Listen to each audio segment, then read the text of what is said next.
Assalamu alaikum. My name is Dipan Chakravarti, and I am a student as well. I am pursuing graduation, and I also work in a call center.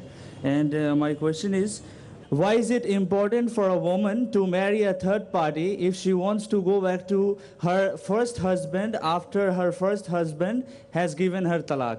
भाई साहब का सवाल था कि ज़रूरी क्यों है कि अगर एक औरत अपने शोहर के साथ तलाक हो जाता है तो उसे दूसरे से थर्ड पार्टी से शादी करना ज़रूरी क्यों है पहले शोहर से वापस करने के लिए? ये सवाल है। सवाल अभी दोहरा है, जवाब दे रहा हूँ मैं।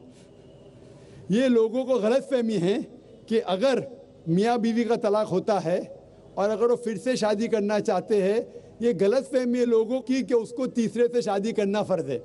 कुरान में साफ तौर पे लिखा हुआ है सूरह बकरा में सूरा नंबर 2 आयत नंबर 228 से लेके 242 तक तलाक का पूरा डिटेल दिया गया है, किस तरीके से तलाक दिया जाता है। पहले मैंने कहा था कि आपस में समझौता होना चाहिए, नहीं होता है तो गेट एन आर्बिट्रर, एक बड़े को बुलाओ, शोहर की तरफ से बीवी की तरफ से समझौता करो। नहीं होता है तो तलाक बोलने के बाद इद्दत के 3 माह है। कुरान में लिखा है सूरह बकरा सूरा नंबर 2 आयत नंबर 228 के 3 माह, 3 महीने, 3 menstrual cycle is the period of waiting इद्दत। 3 महीने के बाद the divorce is completed।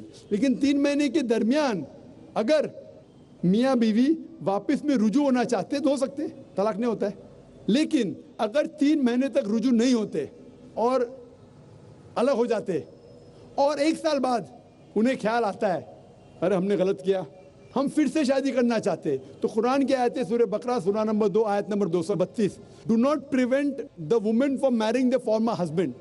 आप औरतों को अपने पुराने शोहर से शादी करने से मत रोकिए। तो वो औरत फिर से अपने पहले शोहर से शादी कर सकती है, लेकिन नया निकाह नया महर, न्यू मैरिज न्यू महर। No no no, what you are saying is a misconception. I will come to it. लोग समझते हलाला की ज़रूरत है, हलाला जैसी कोई चीज़ कुरान में है नहीं, मैं उसके ऊपर आऊँगा। लेकिन फिर से शादी करने के बाद फिर से इन लोग ज़िंदगी बसर करते हैं, 3-4 साल बाद फिर से कुछ नाइत्तेफाकी होती है, फिर से तलाक। वही तरीके से समझौता करो, बड़े को लेके आओ, तलाक बोलो, 3 माह रुको, फिर जाओ। फिर से 2 साल बाद याद आता है नए वापस से रहेंगे, फिर से शादी कर सकते, फिर निकाह, फिर महर, फिर से झगड़ा होता है। फिर तीसरी बार अगर तलाक होता है तो अल्लाह ताला फरमाते सूरह बकरा सूरा नंबर 2 आयत नंबर 230 में कहते कि तीसरी बार अगर तलाक देंगे तो फाइनल। इसके बाद आप फिर से मियाँ बीवी ने, जब तक आप थर्ड को नहीं मैरी करें। इसमें क्यों?